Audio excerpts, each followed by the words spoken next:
Galileo নাম শুনেছেন না, যিনি সূর্য এই করেছেন, এই থিওরিটা দিয়েছেন। তিনি গ্যালিলিও 1662 সালে তিনি প্রথম বলেছেন, বাইবেলে বলা আছে পৃথিবীর চারপাশে সূর্য ঘুরে, আর পূর্ব দিকে উঠে পশ্চিম দিকে উদয় যায়, তার মানে কি পৃথিবীর চারদিকে ঘুরে। গ্যালিলিও 662 সালে বলেছেন না, পৃথিবী সূর্য চারপাশে ঘুরে।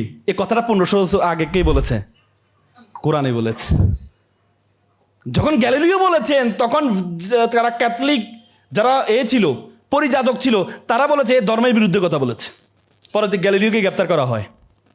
তার একটা স্টোরি অফ মেসেঞ্জার একটা বই আছে, বইটা নিষিদ্ধ করা হয়, তাকে গ্রেপ্তার করা হয়, যাবজ্জীবন তাকে সাজা দেওয়া হয়। যাবজ্জীবন সাজা দেওয়ার পর ওরে মেডিকেল ক্লিনিকের মাধ্যমে হত্যা করা হয়। বাংলাদেশে কি এরকম হয় নাই? হয়েছে কিনা? যাবজ্জীবন দেওয়া হয় নাই? হ্যাঁ, আল্লামা দেলোয়ার হোসেন সাঈদীকে যাবজ্জীবন দেয় নাই। তাকে যখন প্রথম গ্রেপ্তার করছে কিসের কারণে বলুন তো? প্রথম মামলাটা কি হয়েছে? ধর্মীয় অবমাননা, কোরআন অবমাননা। যিনি কোরআনের করেন ওনাকে দিয়ে। তার মানে দেখেন দেখেন তাদের সাথে আপনি মিলান, যুগ যুগ ধরে মিলান। পরবর্তীতে 1992 সালে ভ্যাটিকান সিটি, পোপদের যে রাষ্ট্র আছে ভ্যাটিকান সিটি, সে ভ্যাটিকান সিটিতে বলেছে, তারা বলেছে, পোপ বলেছে যে গ্যালিলিও ঠিক ছিল।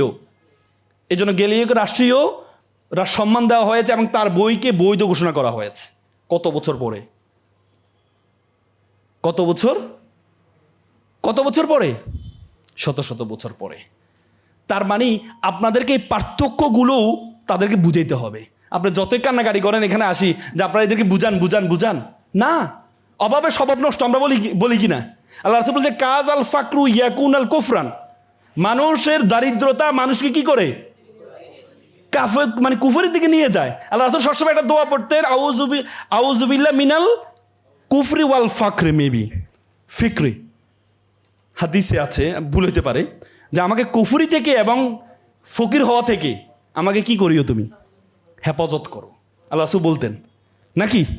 তার মানে এই যে যারা আজকে মুসলমান থেকে খ্রিস্টান হয়ে যাচ্ছে, তারা কেন হচ্ছে? অভাবের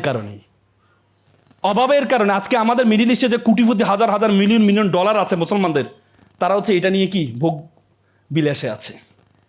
আর খ্রিস্টান মিশনারিগুলো, আমি আপনাদেরকে বলেছি, আমি আজকে ডিফারেন্ট ওয়েতে আপনাদেরকে বলেছি, আমি আলোচনা করব।